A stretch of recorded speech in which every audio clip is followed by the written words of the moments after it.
have Duchenne. Even though they have a disease that to you or me just would devastate us, they seem to live each day with so much emotion and so much spirit. Even though he's 6, he just knows, I think, he just has this overall sense that he wants to make today count. Sej is the most enthusiastic boy that I know. When he was 8, he said that if FDR can run the country in a wheelchair, who can stop me? Just a mother knows when something's not quite right, and I always had that suspicion. I started to see symptoms in Sej at a very young age, actually. He was not even a year old, and we noticed some delay in his ability to sit up straight or crawl. Actually, when the first 6 months of Dylan's life, I knew something wasn't quite right because he wasn't turning over. The nurse suggested to Vicky, my wife, that we should have him checked out for muscular dystrophy.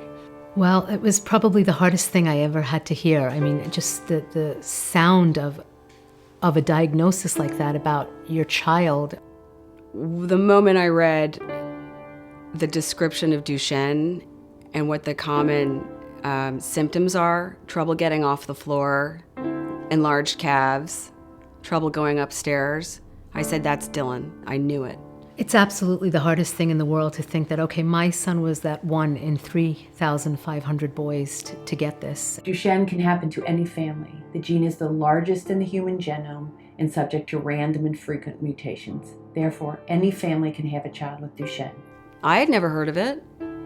You know, no one in my family ever had Duchenne. I never knew anyone with Duchenne. Duchenne is a catastrophic diagnosis. It is 100% fatal.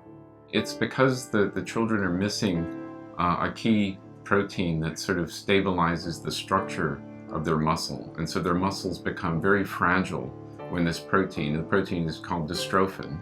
When this protein dystrophin is missing, their muscles are very easily damaged. You can imagine it's as if walking across the room for one of these Duchenne boys is tantamount to maybe running a few miles for you and me in terms of the amount of damage it does to their muscles. So at the age of 7 years old, boys with Duchenne typically increase weakness. They lose the ability to walk. In their early teens, they lose the ability to move their arms. And they're most likely unable to move anything by the late teens. So it was one thing to hear that Dylan was going to be in a wheelchair. It was a very different thing to find out that his heart was going to fail, his lungs are going to fail.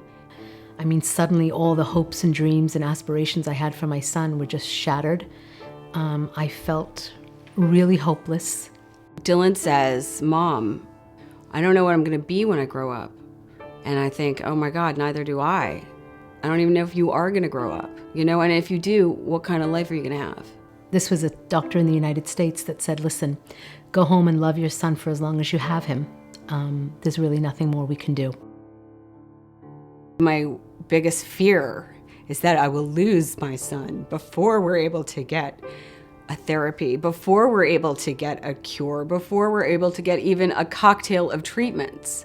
I'm afraid, you know, constantly of that thing behind me, and it's a big clock ticking, tick, tick, tick, tick, tick, tick, tick.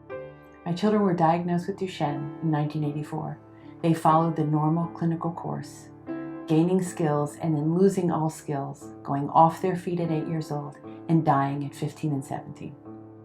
We didn't know enough about the whole disease progression when past boys were diagnosed. And so, you know, there really wasn't very much that could be offered to her. There was no means to connect with other families. There was no investment in research in Duchenne muscular dystrophy in Washington, D.C. There was no good clinical care available in Duchenne. When we first learned about this diagnosis, we didn't know which way was north. And PPMD was our compass. Parent Project Muscular Dystrophy is a community of parents because parents will do anything to save their children. I think of myself as a part of PPMD. It's a strategic coalition of the number of parents around the world who want to choose to get involved and join this race and fight to end Duchenne. We accelerate research. We raise our voices in Washington. We demand that all young boys and men have access to optimal care. and we educate the global community about Duchenne.